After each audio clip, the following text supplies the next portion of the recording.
Jadi 1 kilo apel jadi 7 gram aja. Makanya keripik brokoli dan keripik cabai ini. Terus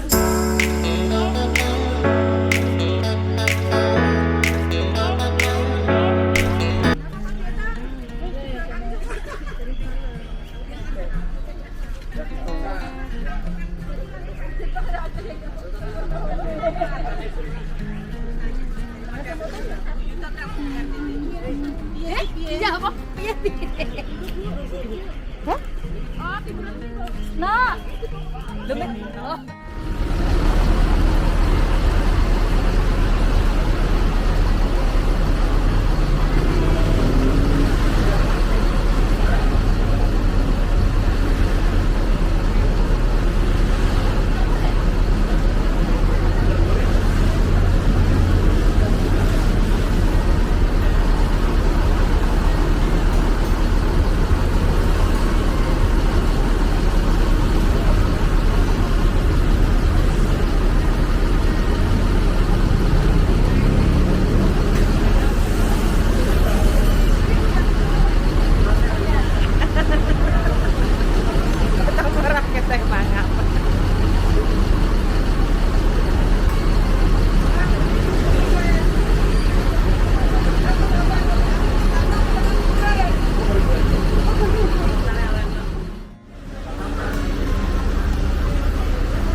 Pak Gur, masker.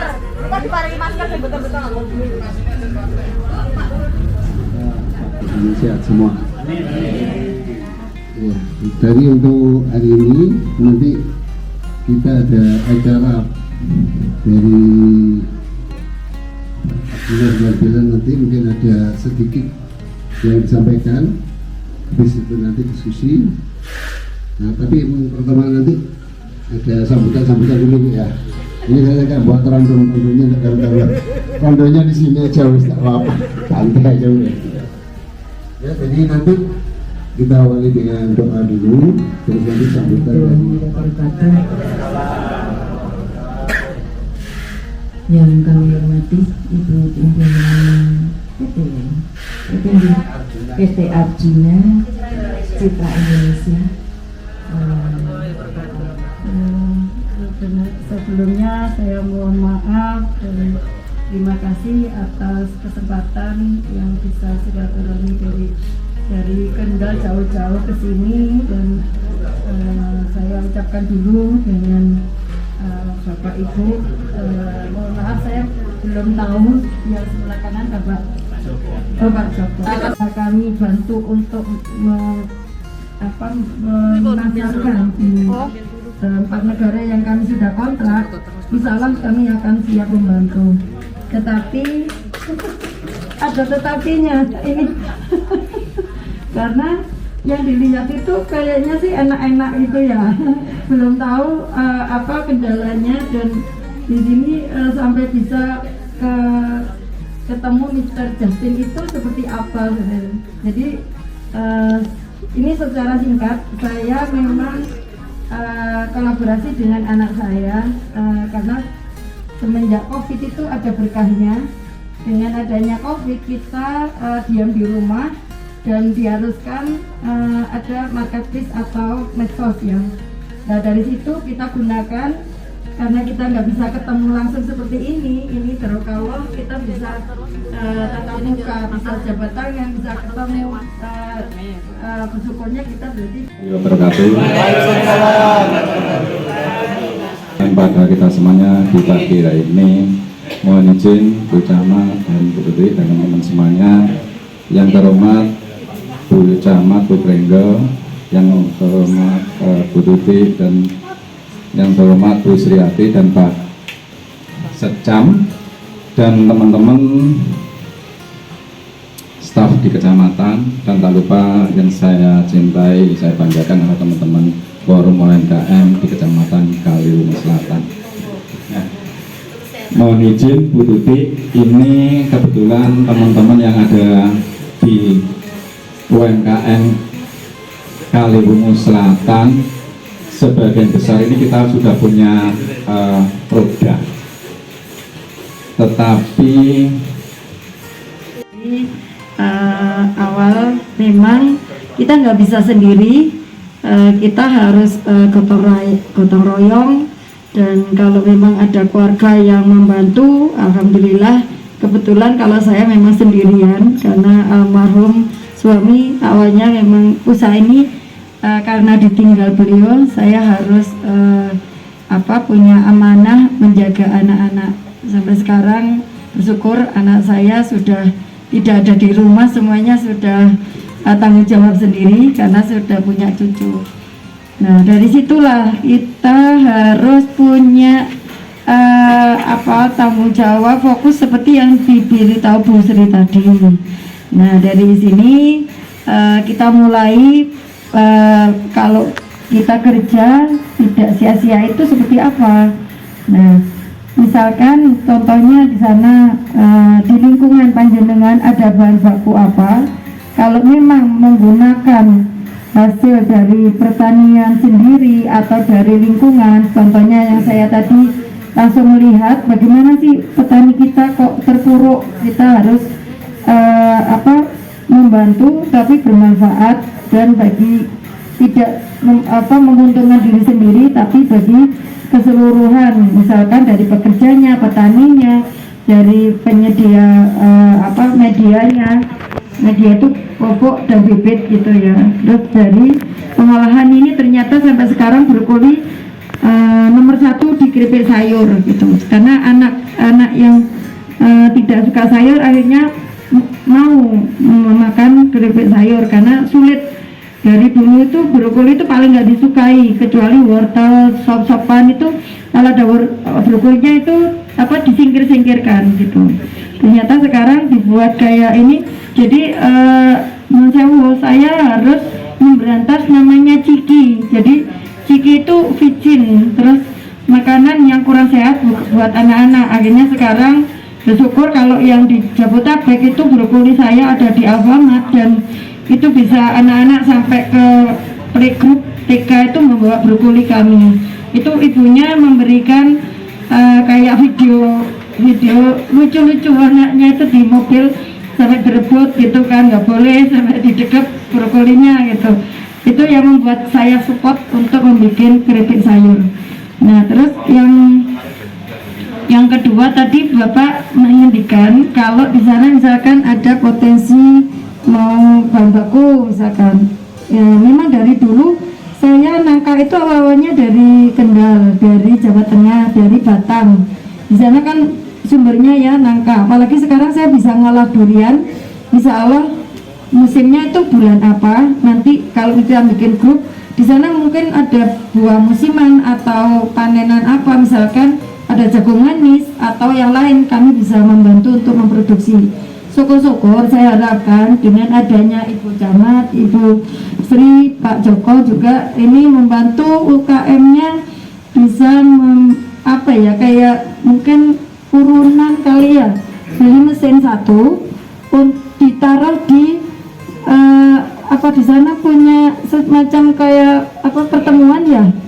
Nah mungkin di sehingga atau ini balai desa. Sebenarnya tempat itu enggak hanya yang penting memadai aja, mesin yang kira-kira 10 kilo aja untuk pembelajaran bersama seperti itu. Nanti saya siap juga membantu kalau Pak Jenengan mau belajar di sini pun monggo, nanti saya ajari supaya kita Indonesia Raya itu makmur gitu ya. Kita nggak pelit ilmu. Saya juga namanya rezeki udah diatur sama Allah, jadi kita kalau udah bisa kita berbagi aja. Yang penting kita sharing gitu ya. Nah itu. Jadi misalkan sementara mungkin ngirimkan bahan baku, monggo. Nanti saya memang butuh. Contohnya kayak cabai ini saya sekarang lagi menggalakkan di RT RW. Jadi saya minta Bundes sama Bu Care itu minta ditanamkan. Jadi saya karena keripik tempe ini ada permintaan cabai luar biasa, kemarin sampai berapa kintal yang saya habiskan keripik cabai. Jadi saya nanam cabai kecil sama cabai besar. Nah itu saya minta ada 3 RW yang mulai nanam, dan kacang panjang juga. Jadi per RW saya galakkan sekarang kolaborasi dengan Karang Taruna juga Bumdes gitu. Coba kalau misalkan di sana panjenengan nggak ada waktu, memang belum terbentuk, ya yang rawuh di sini aja dimulai. Nanti makanya saya minta grup supaya nanti saya opia itu ya. Mohon maaf.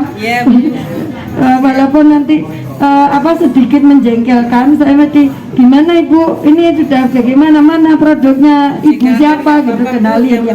Nanti di WA kan mesti ketahuan Ibu siapa, produknya apa, itu pasti siapa tahu nanti saya bisa membantu gitu ya.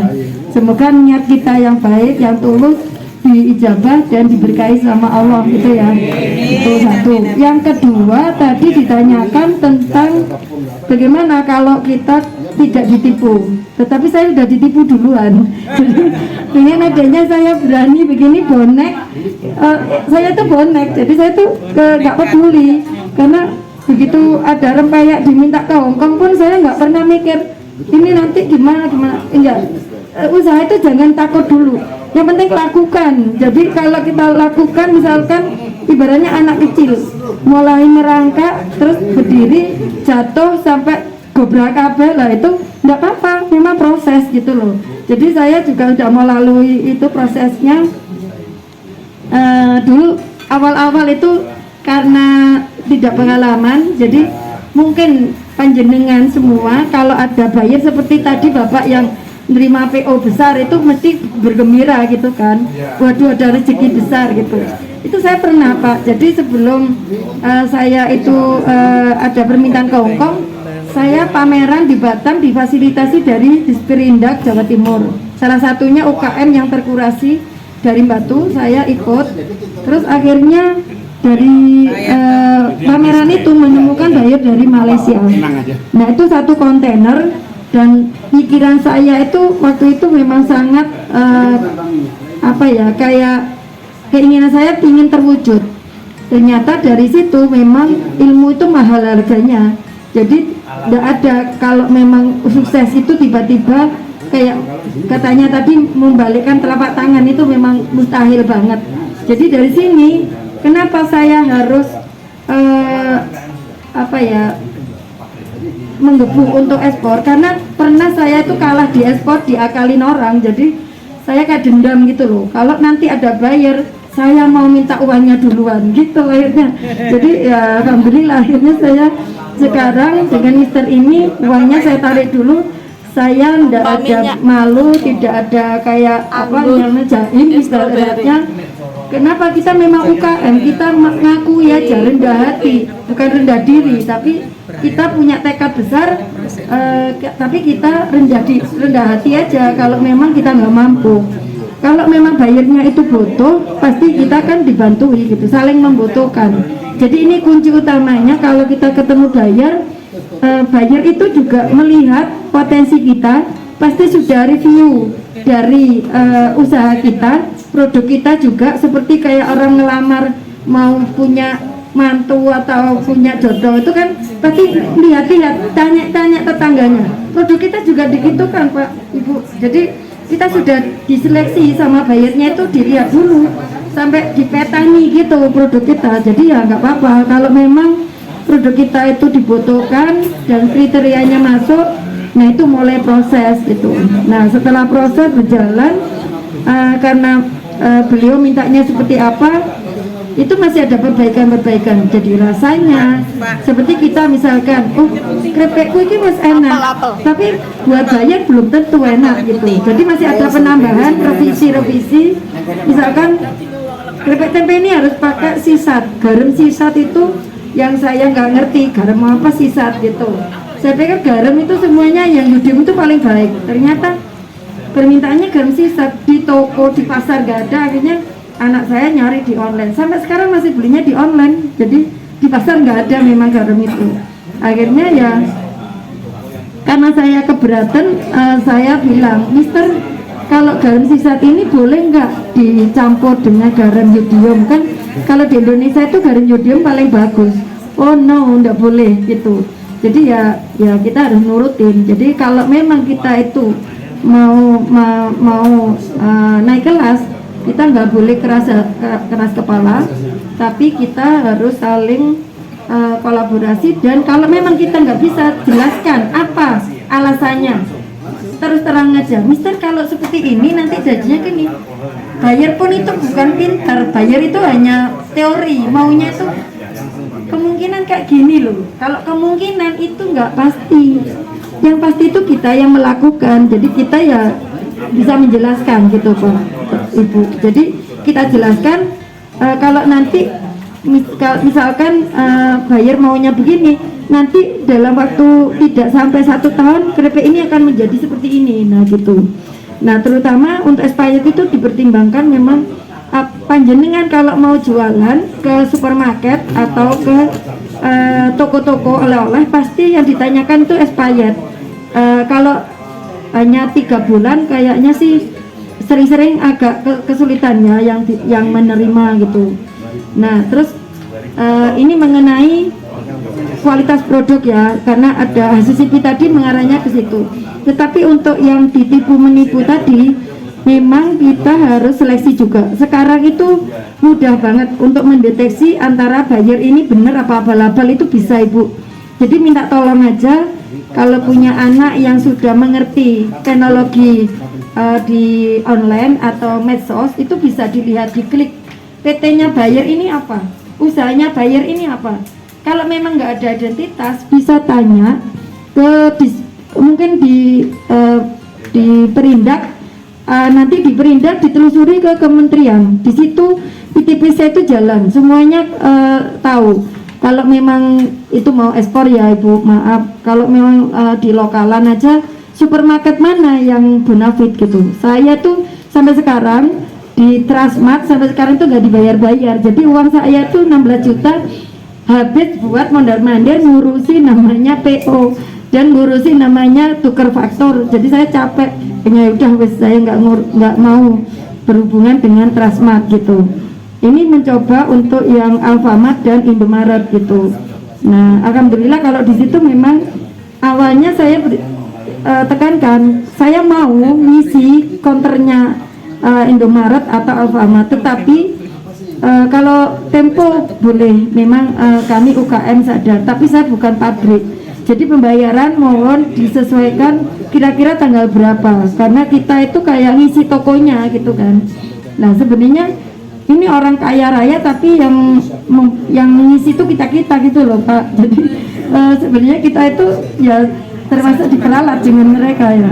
Nah seperti itu. Terus untuk yang supaya nggak ditipu tadi, kalau memang sudah ada kejelasan dari buyer itu enak, jadi kita tahu, tinggal tindak lanjuti di PO itu harus ada kontrak. Jadi jangan ada PO aja, Kalau PO aja masih bisa, yang seperti saya pernah itu setelah DP 50% udah seneng.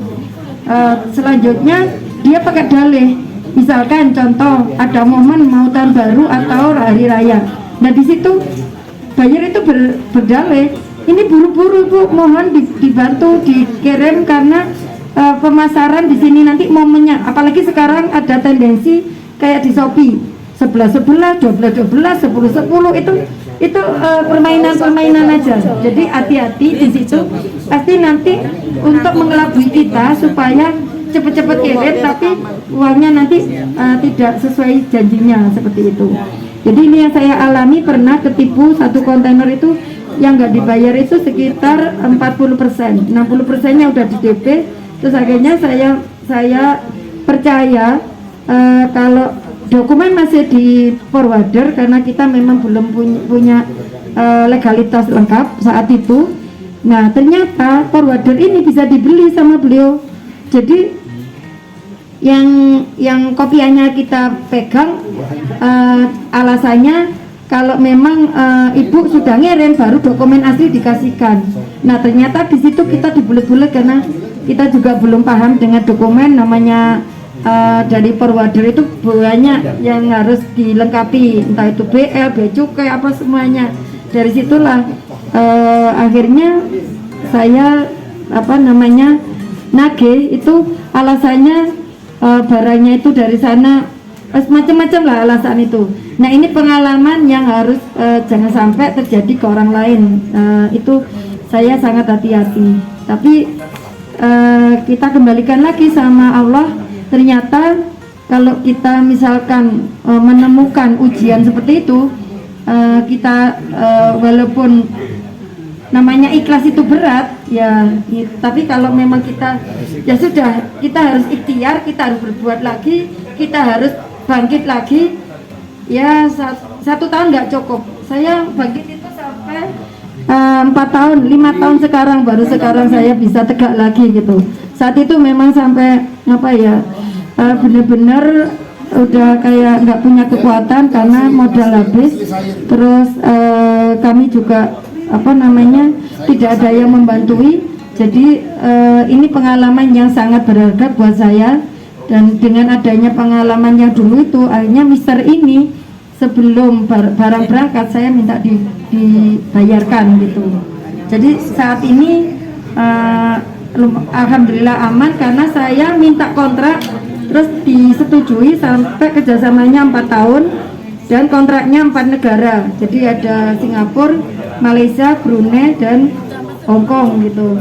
Nah ini kalau memang nanti ada produk-produk ibu atau bahan raw material yang saya butuhkan, insya Allah nanti saya pasti menghubungi panjenengan lah, atau lewat bapak atau lewat ibu Sri atau lewat mana, nanti kita mungkin dari pihak panjenengan bikinkan grup aja, nanti kan tahu nomor saya, nomornya Pak Ri gitu ya. Kita sudah ada Bu, tinggal masukkan panjenengan. Amin. Tetapi saya memang kolaborasi partneran, saya kan orang termasuk anggota PLUT, jadi ini pimpinan saya Pak Ri, dan kita membesarkan PLUT itu ya gitu ya Pak, pelatihan sampai sekarang pun ya pasti belajar. Saya sendiri tidak pernah berhenti belajar, sampai sekarang saya masih belajar juga. Karena memang kita belajar itu ya sampai menutup mata nanti. Tidak ada kata orang itu hidup itu harus berhenti. Ibaratnya itu tengok-tengok, enggak bisa Pak. Makan pun ya kita harus berusaha bagaimana cara makan enak, bagaimana kita tidur nyenyak, itu semuanya ada ilmunya, ada teorinya, seperti itu ya. Itulah yang saya sampaikan. Mohon maaf kalau mungkin sedikit kurang berkenan. Terima kasih, itu yang bisa saya sampaikan ke panjenengan. Banyak yang disampaikan. Belum pernah kita tinggal naruh, tapi di sisi lain kita juga melakukan offline sama online ya. Nah online itu, ini Mas Delta ini penggawaian Mas Delta ya. Jadi kalau online dari PLUT itu teman-teman konsultan itu ngundang semua pelaku usaha, terus kita kerjasama sama ada Topet, ada Shopee, ada Grab, ada Tokopedia, macam-macam, ada beli-beli, ada apa. Itu di Batu, UKM Batu, difasilitasi oleh Klub, itu mengundang mereka untuk kurasi produk-produk jenengan. Jadi nanti UKM itu semangat untuk memasarkan walaupun nggak di toko oleh nggak, tapi di online itu lebih baik, lebih bagus itu. Tapi otomatis mereka juga akan mengkurasi produk-produk mana yang bisa masuk ke toko daripada online itu. Nah itu mungkin tugasnya Mas Delta. Nah terus yang terbaru itu TikTok. Nah TikTok itu kemarin kita sudah mengadakan pelatihan. Bahkan mereka sudah punya toko di TikTok, undang live streaming di TikTok, jualan di TikTok, tinggal ngablak ini terus pesen ya. Itu sudah dilakukan semua Bu. Terus yang online offline-nya kita kerjasama sama retail modern ya, kayak Indomaret pasti ada di sana lah, Indomaret, Alfamaret. Itu kita undang produk teman-teman kita jejer di situ, suruh kurasi. Itu kurasi mana yang bisa masuk ke Indomaret. Nah kemarin itu kita dari 100 UKM itu yang masuk cuma 9, 10 ada. Ya nggak apa-apa, penting kan dia masuk kan. Nah tapi dari 9, 10 UKM kalau kirim uraan. Iya nanti itu harus siap kalau udah masuk Indomaret itu mau masuk DC atau masuk wilayah. Kalau masuk DC nggak siap semua, harus kapasitas harus besar. Makanya ditawarin UKM-nya. Nah, makanya UKM biar semangat kalau ada pasar yang kita bentuk. Nah ini tugasnya berat Mas Delta. Ini tugas berat dan itu dibantu kita lakukan. Makanya teman-teman kadang-kadang tinggal nunggu di Shopee, tinggal nunggu di Topet, atau kadang-kadang tulisan TikTok, itu aja. Nah, kalau yang di online-nya kan supermarket itu tinggal order atau di toko-toko oleh tinggal receipt order, repeat order gitu. Tapi awalnya ya nggak leha-leha ya tadi itu awalnya. Kita undang mereka. Mungkin di sana ada toko-toko yang besar-besar. Kita undang ini produk UKM, ayo dipasarkan bareng. Nah itu untuk pasar lokal ataupun di nasional. Kalau ekspor beda lagi ya. Tadi udah banyak syaratnya kalau ekspor. Nah itu yang bisa dikerjakan oleh tim-tim dari kelompok ini. Dicoba aja, nyoba aja nggak apa-apa. Sekarang nanti diterima, urusan. Nah kalau nggak diterima biasanya mereka itu ngasih advice, ini kurang ini Bu, produknya kurang ini, rasanya kurang ini, packagingnya kurang ini, atau kadaluarsanya mungkin kurang lama. Tapi kalau kayak di Maret itu biasanya di atas 6 bulan. Kalau cuma 3 bulan, 4 bulan nggak mau ya. Terlalu cepat ya. Nah itu kalau masih masalah awet nggaknya tanya Mas Delta nanti. Kalau Mas Delta nggak bisa tanya ke saya. Kalau masalah awet enggak ya. Nah itu yang bisa dilakukan oleh kelompok untuk memasarkan produknya bersama-sama. Nah nanti di situ ada perbaikan ya digarap bareng. Anak Plut dan konsultannya banyak, tenang aja. Ya itu ya. Mungkin ada pertanyaan lagi. Nah ini di sini. Ini memang ada proses yang dua yang dominan itu prosesnya. Satu dari proses vakum drying. Kalau vakum drying mungkin jenengan udah tahu ya. Ya yang bawah tadi itu proses vakum drying dari bahan baku apa aja, terutama buah, didinginkan, habis didinginkan terus digoreng, terus dispinning, dibuang spinner, buang minyaknya. Itu teknologi vakum drying yang sudah jalan selama ini. Tapi di sini juga ada teknologi baru yaitu yang namanya drying food drying atau dry food ya, dry freeze dry. Makanya lo namanya apa ya? Freeze drying atau dry food atau apa aja. Nah teknologi ini memang di sini kita sudah ada barangnya. Nanti contohnya dibawa dulu ya. Nanti bawain. Itu prosesnya dia dibekukan selama 12 jam. Dibekukan selama 12 jam dengan suhu minus 40. Terus di drying selama 12 jam juga, dikeringkan. Jadi nggak pakai minyak.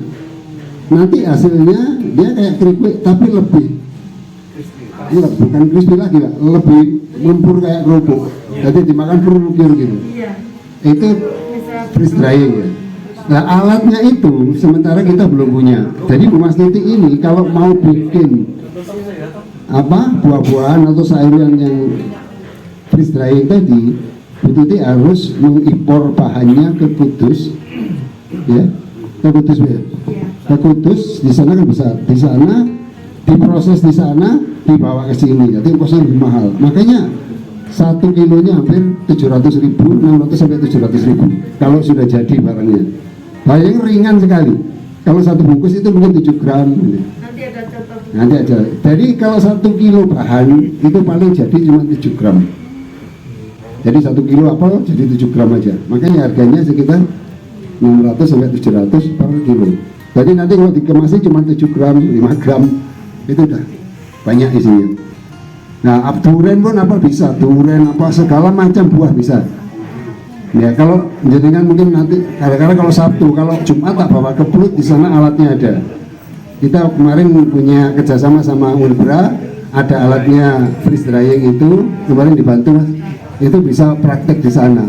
Ya, Sabtu moto saya akhirnya sudah bisa ke Pluit. Di sana ada alatnya. Kita punya alatnya namanya freeze drying. Jadi buah ini cuma ditaruh aja, sudah biarin. Nanti selama 24 jam sudah jadi, otomatis semua. Itu yang freeze drying yang terbaru ya. Kalau yang vacuum drying itu udah lama ya macam-macam ini hasilnya. Nah terus yang ketiga tadi Bu Suti udah bilang masalah HACCP, BPOM macam-macam. Itu suatu legalitas usaha yang dibutuhkan untuk ekspor, ya untuk ekspor. Tapi tidak mungkin dan juga untuk UKM memulai nanti untuk, kalau sekarang mungkin PRT ya, PRT dulu, terus BPOM, terus halal, terus HACCP, ya, terus baru nanti apa MD itu ya BPOM-nya ada MD ya. Nah, jadi yang namanya PRT mungkin dari Mas Delta udah diurak-urak SPRT ya segitu itulah ya, dari dinas kesehatan setempat, tapi bisa untuk ke seluruh Indonesia. Tapi yang BPOM itu yang MD itu bisa untuk ke luar negeri. Kalau mau ekspor harus ada BPOM, dan syaratnya BPOM ruangannya kayak bawah tadi. Nah, itu ruangannya. Jadi harus steril semua. Masuk pun steril, cepat ini harus ada ini, harus pakai baju apa? Baju lab. Nah, itu syaratnya dari BPOM untuk syarat ekspor. Kalau yang HACCP pernah dengar? Pernah? Belum? HACCP itu jadi Hazard ya, Hazard Analyze Critical Control Point. Wangel Pak ya.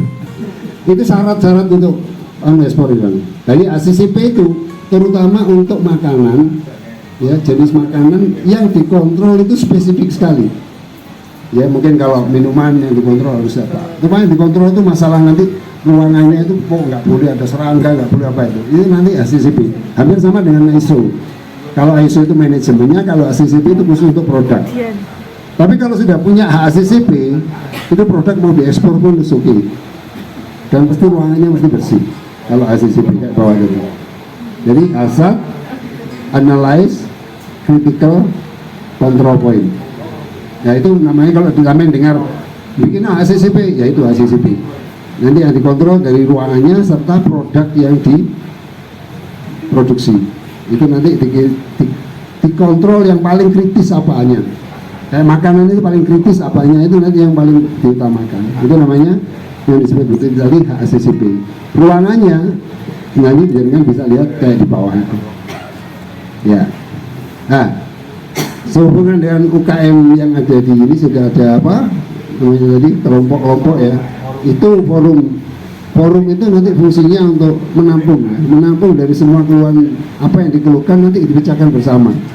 Mungkin pasarnya mungkin bisa bersama, atau produknya juga bisa bersama. Mungkin di satu tempat ada beberapa produk, di tempat yang satu membuat tempat yang standarnya BPOM ya, mungkin ada satu tempat standar BPOM dikerjakan oleh berbagai kelompok.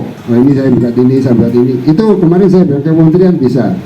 Jadi kalau satu UKM, memang kalau satu UKM membuat ruang standar BPOM itu mahal. Ya, itu mahal sekali. Bisa puluhan ratusan juta bisa. Tapi kalau buat bersama yang nanti ada 10 KN atau berapa dia nggak seberapa mahal, tapi tempat harus siapin. Nah itu jadi nggak juga mahal kalau bersama-sama. Mungkin Mas Delta nanti bisa koordinasi atau gimana supaya kita dapat tempat yang representatif untuk produk-produk yang bisa layak ekspor ataupun layak jual walaupun di kota ataupun di luar kota atau di dalam Indonesia sendiri.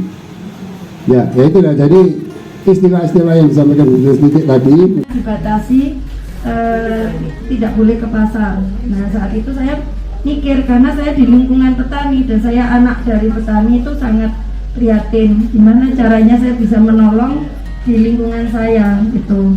Akhirnya saya mencoba, alhamdulillah Allah memberi jalan, akhirnya menjadilah keripik brokoli dan keripik cabai ini. Terus kalau yang keripik bawang merah bambu ini dulunya sebelum COVID memang ada permintaan dari Niwon untuk ke Korea.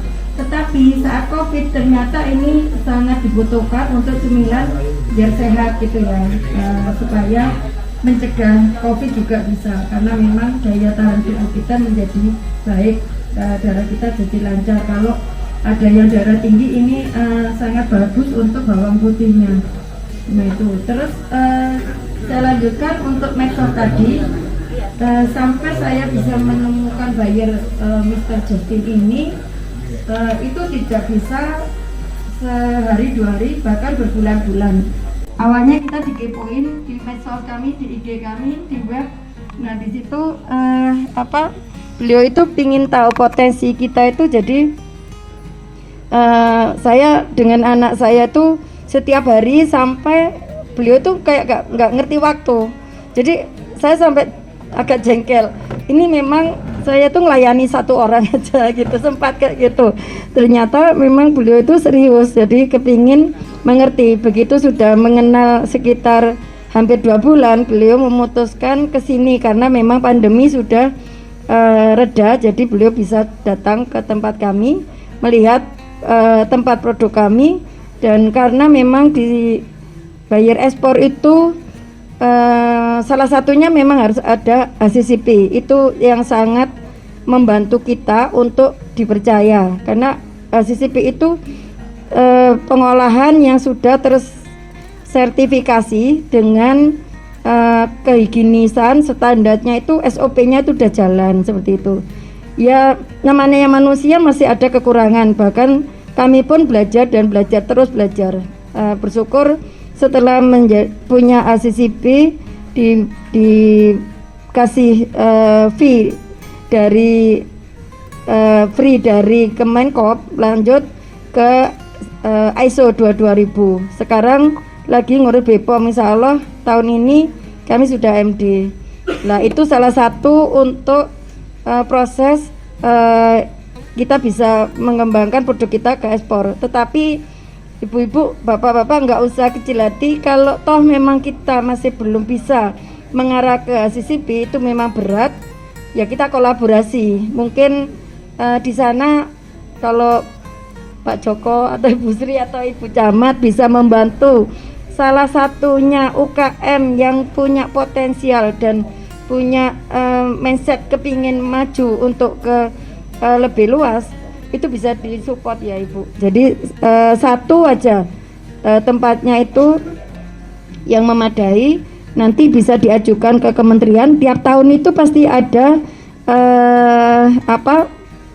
yang diberikan untuk UKM secara gratis gitu. Asalkan panjenengan bisa melakukan dengan ikhlas apa yang diminta standar itu tadi, SOP-nya. Memang agak berat, tetapi namanya kita belajar, dulu kita nggak bisa apa-apa. Dulu kita nggak bisa membuat keripik, paling hanya jagung digodok kayak gitu. Kalau zaman saya jagung digoreng, itu cemilan untuk pas waktu hujan gitu. Tapi sekarang olahan jagung itu sudah luar biasa, sampai menjadi habitos atau apa itu ya. Nah ini potensi juga, saya dengar kan di sana ada durian tadi. Nah kebetulan kami juga mengolah keripik durian itu yang di freeze dry. Jadi nanti insya Allah kami kalau ada waktu mungkin bisa ya sambil silaturahmi ke sana melihat potensi apa yang di sana, bahan baku apa yang kami butuhkan, atau nanti kita bisa meeting Zoom gitu ya Ibu, kalau memang waktunya belum memungkinkan. Dan saya ingin tahu nanti kalau memang di sini ada potensi supaya silaturahmi ini berkelanjutan, bolehkah kita membuat grup dari Kendal ini dengan UKM di Batu? Salah satunya memang kami ada di Plut dan saya juga anggota Plut yang dibantu sama Pak Rianto ini, dan mungkin salah satunya membuat untuk kedepannya itu lebih lancar, kita boleh ya Pak Ri membentuk grup gitu ya. Karena kalau misalkan saya ada permintaan nanti ini kan banyak ya pengusahanya, jadi misalkan nanti ada di grup itu bisa promokan istilahnya itu selfie dengan produknya, jangan selfie orangnya ya, produknya. Jadi produknya apa, brandnya apa gitu. Nanti kalau memang boleh sama brandnya saya jualkan dengan senang hati gitu loh. Kalau memang nggak boleh, biasanya seperti punya kami ini juga nggak pakai brand Momchip. Jadi saya pakai brandnya Mr. Justin sendiri karena di sana membayar listing fee-nya itu sangat mahal gitu ya. Jadi kita sekarang nggak harus kolot. Kalau nggak saya jual gitu. Itu nanti kita malah menjadi kayak terkurung gitu ya. Sekarang brandnya apa aja, yang penting produk kita lancar. Nanti di situ ada ditulis produk dari Jawa Tengah misalkan kayak gitu. Ini ada juga ditulis produk dari Kota Batu City kayak gitu. Ya, jadi saya memang nggak masalah untuk itu misalkan brand kami nggak dipasarkan, tetapi saya membawa Kota Batu itu sudah bersyukur gitu.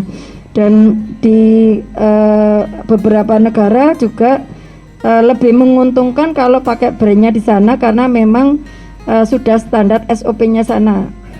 Contohnya kalau ada uji lab FDA atau BPOM sana, jadi kita nggak usah mengeluarkan biaya lagi, itu udah dibantu dengan buyer yang ada di sana. Nah ini sekedar saya sharing apa yang saya lakukan. Kalau memang nanti ada yang minat untuk punya CCP atau BPOM, itu ada, tinggal melihat setiap tahun itu ada di Kementerian Kementerian Koperasi, Kementerian Perindustrian, itu setiap tahun pasti ada mengeluarkan tidak bayar gitu ya, free. Nah itu monggo nanti bisa tindak lanjuti. Salah satunya kalau memang ada yang mengarah ke sana, itu produknya memang sangat membantu teman-temannya yang semuanya yang produk-produknya itu bisa ditampung seperti itu. Jadi mewakili seperti itu ya Ibu. Ibu Tuti, Bapak Rianto dan seluruh karyawan di PT ACI dan UMKM yang di Batu Malang ini yang pada saat ini hadir. Yang berhormat juga Bu Camat dan Bu Sri rombongan kami. Ini perlu kami tanyakan karena selain kami datang ke sini mewakili diri sendiri dan kelompok, kami juga mewakili teman-teman yang tidak bisa hadir di sini. Sehingga kami harus menyusun ilmu yang kami dapat di sini supaya teman-teman yang tidak mendapat kesempatan di sini bisa ikut berbagi ilmu begitu ya Bu. Jadi sebelum masuk ke produk, kami ingin meminta semangat dari Ibu bagaimana pada saat seperti kami masih berupa forum dengan produk berbeda-beda sehingga menjadi satu produk yang sejenis. Kalau saya lihat tadi sejak awal masuk sampai di atas kan kuliner, keripik dan minuman. Tetapi untuk kelompok kami kan masih ada juga produsen yang lain selain di bidang makanan dan minuman begitu Bu. Jadi kami ingin tahu semangat dari teman-teman yang di Batu ini sehingga bisa menjadi sebuah PT ACI seperti ini. Itu yang pertama. Kemudian yang kedua, saya penasaran juga dengan ini tadi freeze drying food yang tadi juga sempat saya dengar bekerja sama dengan di Kudus. Kalau di Kudus kan dekat dengan kami, barangkali nanti. Nah, itu kami bisa lebih dekat berkolaborasi dengan di Batu, dengan Kudus, supaya teman-teman kita semangatnya menyala, tidak hanya ketika berkunjung di sini, tetapi juga setelah berada di Kaliwungu Selatan, di Kendal, dan bisa menyemangati teman-teman juga untuk berproduksi. Begitu, terima kasih, salam sehat selalu. Kalau saya juga oleh-oleh Ibu, tapi bukan buah, madu mongso. Oh, madu mongso, khasana ya. Ya, apapun produknya, tapi Ibu pasti punya mimpi yang baik untuk kesuksesan Ya, gitu. kalau bisa seperti itu kan saya nggak mudik. Amin, amin, amin, amin, amin. Madu mongso dikrepek gitu ya Bu ya.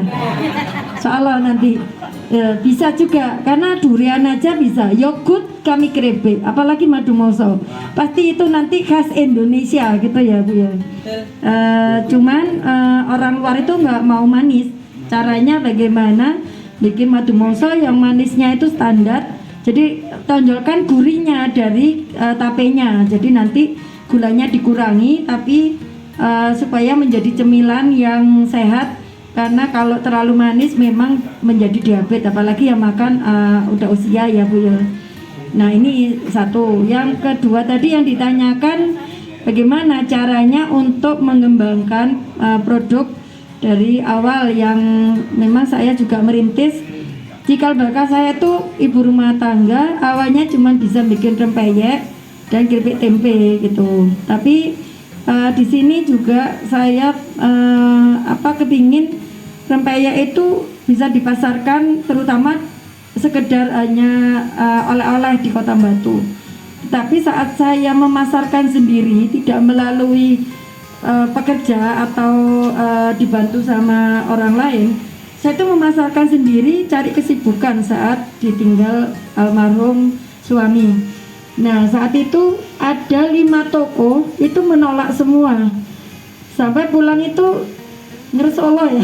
Jadi terasa banget. Oh, kalau cari nafkah itu ternyata susah ya. Dari dulu bapak itu kayak gini rasanya. Nah, itulah alhamdulillah dengan perasaannya seperti itu, akhirnya saya menghargai jerih payah suami yang saat itu menafkahi saya dan menyekolahkan anak-anaknya sampai bisa ke perguruan tinggi. Nah, dari situ saya menambah ilmu, akhirnya oh ya kalau begitu saya harus ini giat lagi. Kenapa? Saya kayak curhatnya tuh ke Allah. Jadi gini, ya Allah, kenapa saya kok ditolak? Kan saya juga beli, akhirnya saya beli di toko oleh-oleh yang ditolak itu. Caranya untuk nyeleksi itu gimana sih, kok punya saya ditolak? Apa punya orang itu lebih enak gitu ya? Jadi apa kurang enak punya saya gitu? Akhirnya saya rasakan enggak juga. Keripik saya itu enak, tetapi ya itulah namanya rezeki. Dan kalau memang saat itu tahun 2011 pasti saya nggak akan seperti ini gitu loh. Jadi inilah apa yang Allah mau, itu ternyata saya mampu, diberi kemampuan dan bisa mengembangkan apa kata tangan jahit ubi kulit wortel dijadikan keripik. Jadi ini yang saya nggak pernah tahu, makanya saya tadi bilang saya tidak pernah belajar, saya hanya memikirkan bagaimana ini menjadi olahan yang sehat dan bisa bermanfaat dimakan orang banyak gitu, dari anak kecil sampai orang dewasa. Dan keripik kami semuanya pakai minyak kelapa, jadi tidak akan menjadi kegemukan karena minyak kelapa itu baik untuk diet gitu ya. Itu salah satunya, promo ya Pak. Tapi memang keripik saya juga beda dengan harganya keripik yang pakai minyak sawit gitu ya. Itu makanya segmennya ada sendiri, takaran rezekinya ada sendiri. Jadi kita nggak usah memikirkan A, B, C, D. Yang penting kita memang bisanya ini ya ini, fokus saja gitu. Nah terus untuk memasarkan itu Ibu, jadi kita memang harus evaluasi diri terus. Gimana sih caranya ini kalau misalkan kemarin bikinnya kok kekerasan gitu, mungkin Ibu pernah gagal membuat madu moso itu di tapenya, tapi enak juga sih kalau madu moso gagal itu masih bisa diolah, diapain gitu ya Bu ya. Nah itu salah satunya trik yang kita harus kreatif. Misalkan ada kegagalan listrik padam, kita belum punya genset, itu salah satunya yang menjadi kendala di kami. Tetapi kita harus paham, kita tuh nggak ngerti permesin, tapi karena kita itu manusia yang punya akal, jadi banyak. Jadi kita kalau goreng kerupuk kurang api pasti minyaknya banyak. Jadi di situ saya mengambil bahan bakunya saya naikkan, nyala, ditunggu dulu panasnya itu sampai melebihi dari suhu standar yang kita pakai. Jadi ibaratnya itu dikagetin gitu keripiknya. Nah dari situlah kita tidak ada kerugian seperti itu. Jadi ini pengalaman bagaimana sih kalau kita menghadapi kendala yang tidak pernah kita lakukan dan tiba-tiba. Semua orang pasti mengalami kendala itu yang tidak disangka-sangka gitu ya Bu ya. Nah itu salah satunya. Terus kalau misalkan udah diupayakan masih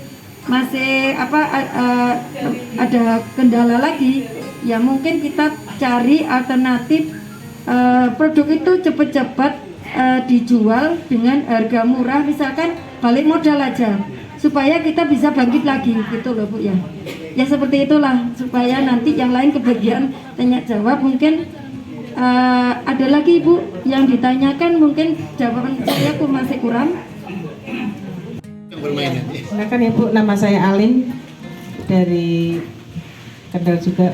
Mau tanya Ibu, apa saja yang harus diperhatikan perusahaan atau usaha Ibu ya, untuk mengenali kebutuhan dari pelanggan itu sendiri? Sementara itu Bu. Satu Pak, ini terakhir. Soalnya masih banyak Bu, PR-nya Bu.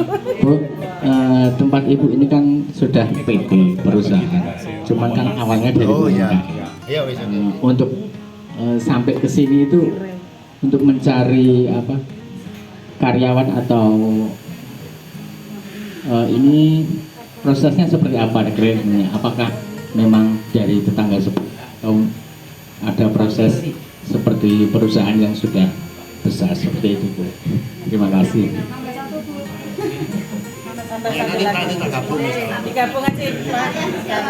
Terima kasih ya Bu sebelumnya.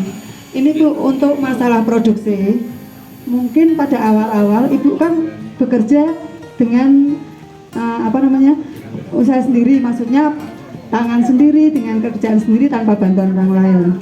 Nah, yang saya mau tanyakan setelah sudah menjadi besar seperti sekarang ini, apakah Ibu masih terjun ke produksinya langsung ataukah sudah hanya untuk pengawasan atau gimana Bu? Terima kasih. Ibu Alin, ya Bu Alin, teman kita ya Mbak Alin. Ya. Tadi yang ditanyakan Ibu mengenai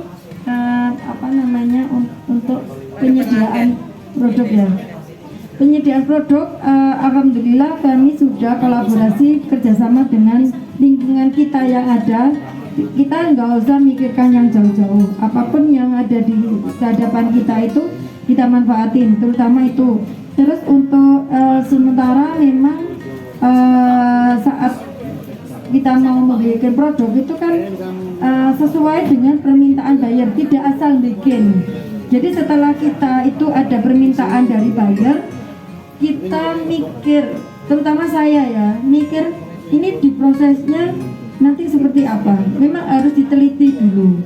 Jadi produk yang ada di permintaan buyer itu kita mencari planning yang misalkan saat ini ada satu petani Tapi kita nggak boleh tergantungan dengan satu orang, karena kalau sudah kontrak itu akan menjadi sulit, apalagi musim hujan seperti ini. Jadi kita membentuk klaster-klaster petani, kelompok tani kita ada sekitar 4 kelompok, dan itu dibagi dengan terutama yang sayur, terus ada yang buah, dan kami sekarang insya Allah mau doanya kami akan mengembangkan lagi untuk menanam mangga cokanan yang seperti Thailand sama nangka yang ada untuk pengalengan gitu. Nanti yang baik itu dikaleng, yang kurang digrepek seperti itu. Dan grepek nangka ada pengembangan ini, permintaan dari Eropa itu tidak hanya besar gini. Kalau di sini kalau nangka yang nggak besar nggak mau gitu ya. Ini nanti nangka malah maunya dipotong dadu. Jadi makan itu nggak gigit langsung. Ya seperti itu. Nah ini ada pengembangan baru. Terus untuk petani-petani kita selalu kita intens setiap hari. Mungkin besok harganya di pasar itu harganya berapa. Kalau misalkan ini petani minggu ini aman apa enggak, kita selalu diskusi terus sharing sama petani kita yang ada.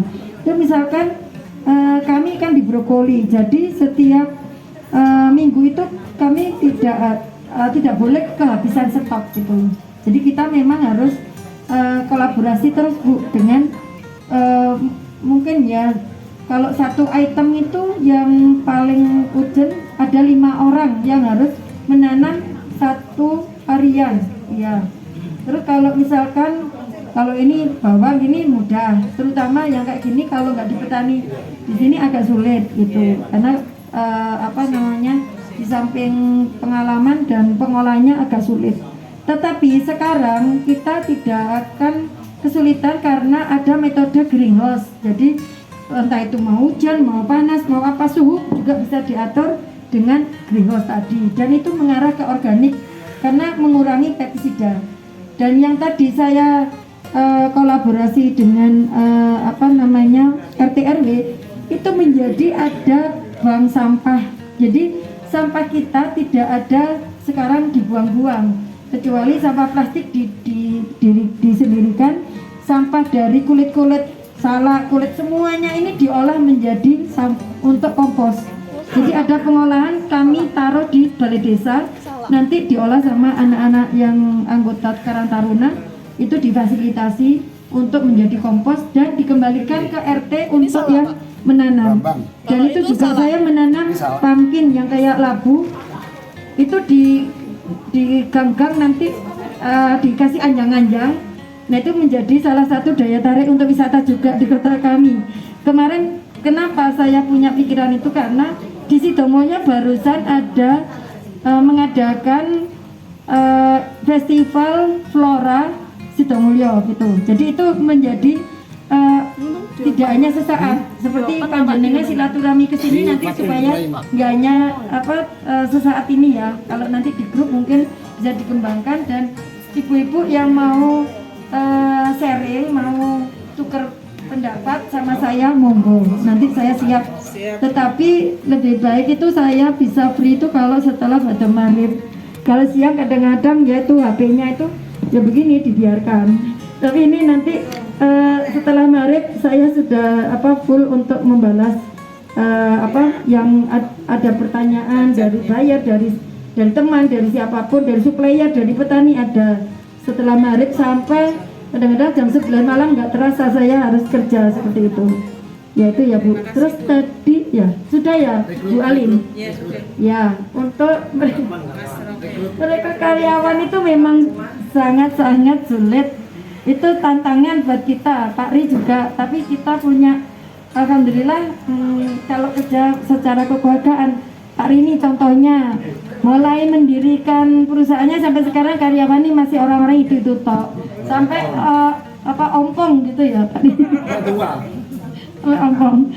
Jadi saya juga gitu, ada yang kalau saya tinggalkan misal kemana-mana, itu yang dari awal saya mulai bikin peyek sampai sekarang itu QC saya cuma satu. Jadi namanya Bu Ari. Dia kenapa beliau bisa awet? Karena saling membutuhkan. Beliau juga butuh untuk anaknya, sampai sekarang alhamdulillah sudah menjadi mahasiswa udah S1, dan ini salah satu support ibu yang untuk menjadi anaknya itu pintar gitu loh Pak. Walaupun ibunya itu setiap hari di sini agak meninggalkan rumah tangga yang harus tanggung di rumah, tapi demi anak beliau bisa. Dan mohon maaf, saya tuh belum bisa menggaji karyawan UMR, tapi bukan karena UMR-nya atau digaji besarnya, berkahnya gitu loh Pak yang dicari. Kalau berkah itu sedikit tapi cukup gitu loh. Jadi itulah kecukupan ya, seperti itu yang dicari. Insya Allah nanti kalau kita misalkan karyawan itu tidak ada sekat, jadi kami di sini tidak ada namanya owner atau apa katanya tadi ya, yang punya. Saya membaur dengan orang-orang, dan setiap hari saya malah yang banyak kerja itu saya daripada orang pekerja, karena orang-orang udah pulang, saya masih bekerja itu tadi sampai jam 11. Itu ponakan saya itu kadang kita delok kok masih online katanya gitu. Nah seperti itu. Jadi saya tidur kebiasaan cuma 4 jam, 3 jam dan cukup gitu. Kalau trik-triknya sendiri gimana? Ya, memang begini, awal-awal kita harus telaten kayak ngerawat anak sendiri. Jadi ngajari itu kita harus memahami. Ada yang orang itu baperan, ada yang sifatnya itu ibaratnya itu dablek ya, diomong itu hilang, masuk sini hilang sini gitu. Jadi ya itu semua karyawan lebih dari 10 itu beda-beda gitu. Tapi ya alhamdulillah dengan cara yang kita kekeluargaan, dan kalau ini masalah ya kadang ya marahnya kayak anak sama ibu gitu. Jadi saya di sini semuanya saya anggap itu keluarga besar saya. Bahkan saat COVID pun agak ngedrop untuk pemasaran, tetap aja kita sampai kapanpun kita harus berjuang untuk melawan COVID, dan kita pahlawan ekonomi lah kayak gitu ya sekarang. Jadi alhamdulillah lewat dari COVID itu. Akhirnya apa yang saya pikirkan, kalau saya makan, yang kerja di sini nggak makan, memang bisa saya memberi beras 1 kilo 2 kilo, tapi untuk besoknya gimana, anaknya gimana. Dari situlah saya punya keinginan itu, pasti feeling saya itu, Allah kalau misalkan ini ada 16 orang yang berdoa, salah satunya itu dijabah sama Allah, ya kita mesti ngikut gitu loh, ibaratnya kecipratan gitu loh. Ternyata alhamdulillah dari COVID yang kemarin kita eksis, akhirnya buyer ini melihat, jadi dilihat di situ untuk konsisten kita itu mulai COVID itu nggak pernah berhenti. Dari disitulah Pak penilaian, ibaratnya kita berlomba itu sekarang itu sudah kayak penjuriannya itu dikasih hadiahnya seperti itu Pak. Ya itu ya. Tapi ya memang kita kadang-kadang ya sampai nangis berdarah-darah, karena gimana cara kayak jenengan misalkan ibu-ibu bapak-bapak untuk mengasuh mendidik anaknya sama seperti itu. Kadang ya menyenangkan, kadang menjengkelkan, kadang ya menggembirakan. Jadi caranya di sini Pak, menghilangkan untuk kejenuhan, untuk biar karyawan itu sama-sama seperti kita. Ibaratnya kita merasakan kalau kita capek ngapain. Akhirnya sebelum mengerjakan PP ini biar nggak stres, supaya kita itu bisa fresh mikir, karena ini tanggung jawab besar. Saya ajaklah rekreasi ke air panas, berendam dulu di sana, refreshing dulu. Itu akhirnya kita refreshing, besoknya kerja keras seperti itu Pak. Itu triknya, salah satunya ya seperti itu Pak. Makasih. Dan Ibu tadi 11. Iya, 11. Oh ya, udah tak jelasin bahwa memang saya orangnya memang basicnya itu nggak bisa diam. Dari dulu saya ibu rumah tangga, ngasuh anak 3, dari subuh udah duluan bangun untuk sarapan anak-anak mulai kecil.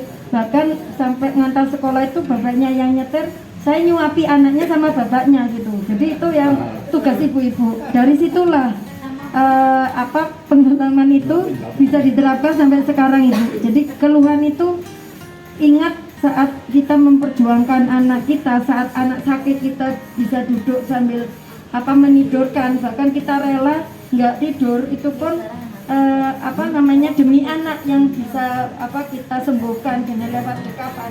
Kayaknya seperti itu Bu. Pekerjaan itu kita sayangi, kita senangi, insya Allah hasilnya yang terbaik gitu loh. Amin. Nah seperti itu ya Ibu.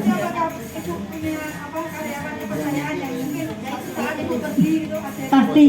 Yang QC tadi itu kepercayaan di sini semuanya saya percayakan, ada tugasnya masing-masing.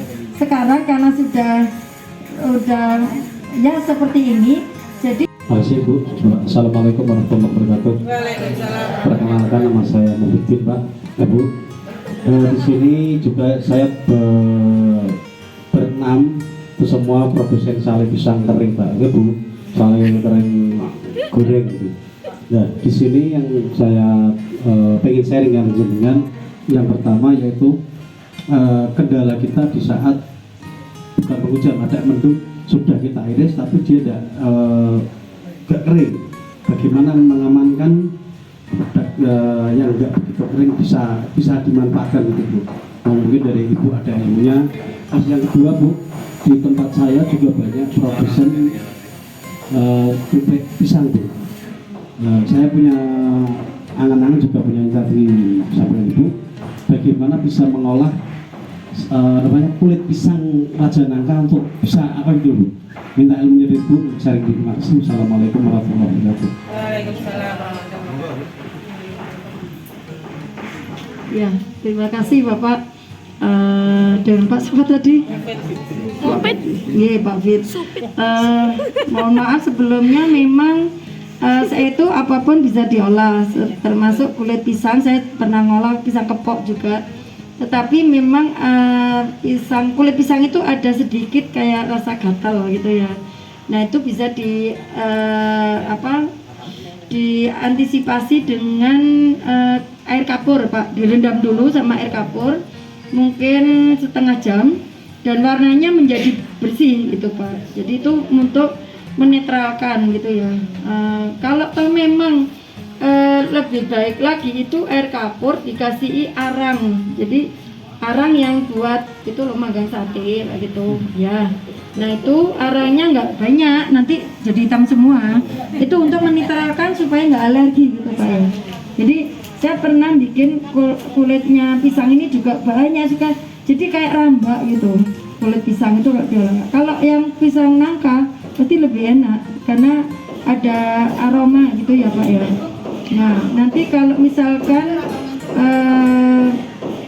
itu kan hambar ya Pak ya, nggak ada rasa manis atau tidak ada untuk menambah rasa gurihnya itu bisa di blessing. Namanya di blessing itu setelah dibersihkan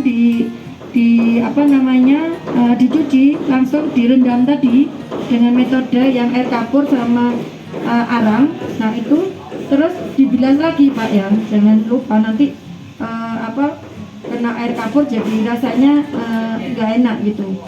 Setelah dicuci lagi terus di blessing itu mendidihkan air di panci. Terus setelah mendidih airnya itu dikasih garam. Kalau mau bumbunya itu mengarah kayak keripik pisang, pasti ada garlic, bawang ya, ada bawang. Mungkin kalau istilahnya pengganti micin itu bisa kaldu jamur. Nah itu Pak, jadi rasanya gurih. Kalau pingin lebih sedap lagi, ini mengarahnya bukan ke pisang yang manis kayak pisangnya. Jadi ini diarahkan supaya beda. Kulit pisang keripik rasanya kayak apa, nek pisang itu keripiknya seperti apa, mesti manis. Karena kulitnya itu tidak berasa, kita bisa olah. Di situ kasih mungkin batang serai, terus daun jeruk, masukkan di situ. Nanti saat blessing cuman mendidihnya itu cuman 2 menit gitu Pak, supaya zat-zat yang tadi menjadi alergi itu hilang, warnanya lebih baik dan bumbunya meresap. Lalu ditiriskan, jangan kelamaan. Kalau kelamaan nanti namanya apa tuh, melotrok ya, nyunyut, nah itu ya. Jadi nanti dibuat krepeknya nanti malah jadi jelek gitu ya, nggak bisa crispy lagi seperti itu. Nah itu metodenya untuk yang kulit pisang. Kalau yang tadi bapak kan sale itu dijemur ya. Oh sekarang ada metode untuk yang seperti buah setengah kering, manisan yang agak kering tapi bukan manisan crispy gitu loh Pak. Nah itu bisa namanya apa Pak nih, yang kayak di oven itu Pak, yang seperti kulkas tapi untuk mengeringkan manisan itu loh. Nah itu buah sale bagus Pak, harganya sekitar 15 juta sampai 20 juta. Nanti Bapak bisa browsing di situ, namanya Dehidrat. Nah Dehidrat di YouTube nanti ada, pasti di online. Coba nanti bisa dibantu. Kayak kulkas gitu, Dehidrat. Jadi itu kayak bikin kue kering. Nah itu nanti, tapi itu memang kapasitasnya untuk mengeringkan sale ini panjenengan itu bagus banget, tidak ada kontaminasi dengan udara itu lebih bagus gitu. Karena sale pisang yang dari Jawa Tengah ini kan enak banget, ada pisang yang segini-gini tuh ya. Nah itu pisang mas ya. Oh ya. Oh ya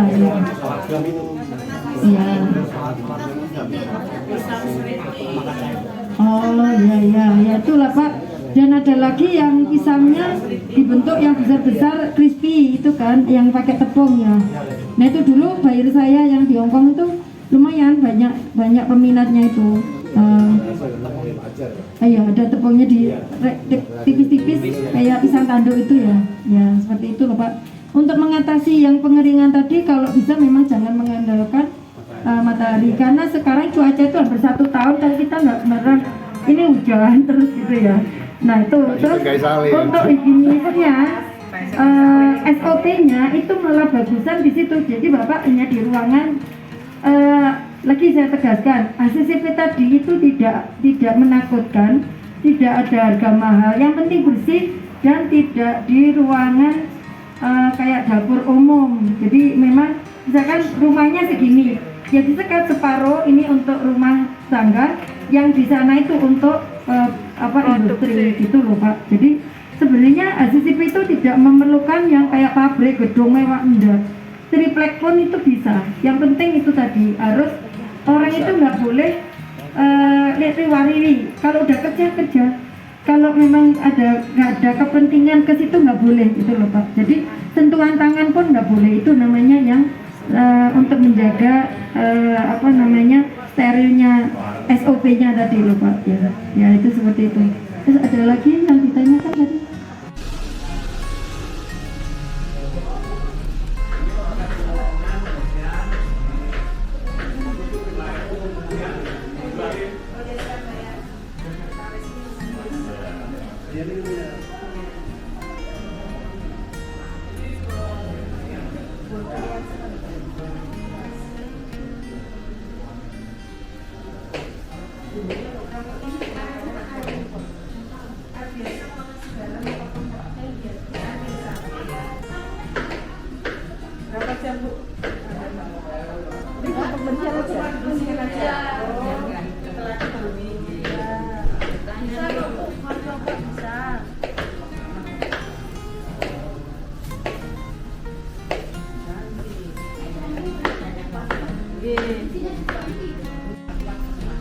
Oh, ini yang tadi bisa pilih tadi.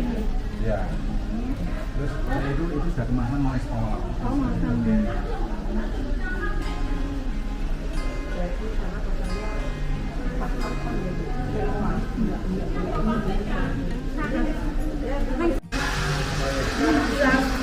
Bentar ya, Pak. Gimana? Pakai sarung tangan dulu.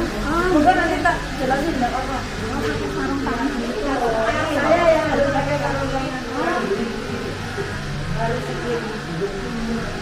Yang ini dulu.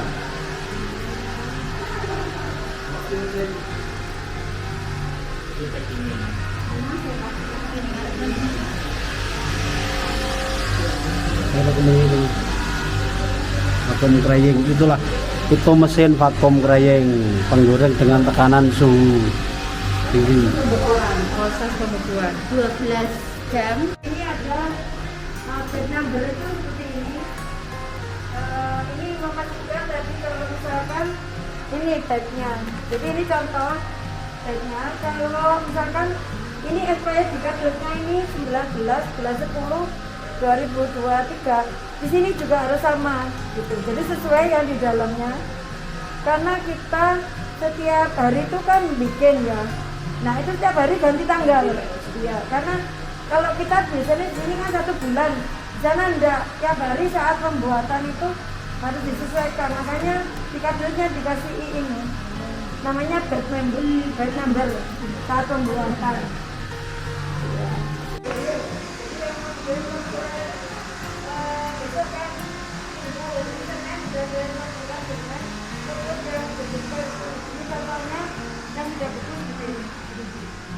Ya, ini termasuk ini yang mau dikirim ke Pura. Jadi ini okra juga dibuat keripik. Ya, ini udah di blessing. Yang tadi aku bilang blessing warnanya jadi keluar warna hijau, nggak coklat. Terus ini udah dibumbui karena saat blessing tadi yang 2 menit itu. Benar kayaknya itu yang boleh nanti kirimin ya.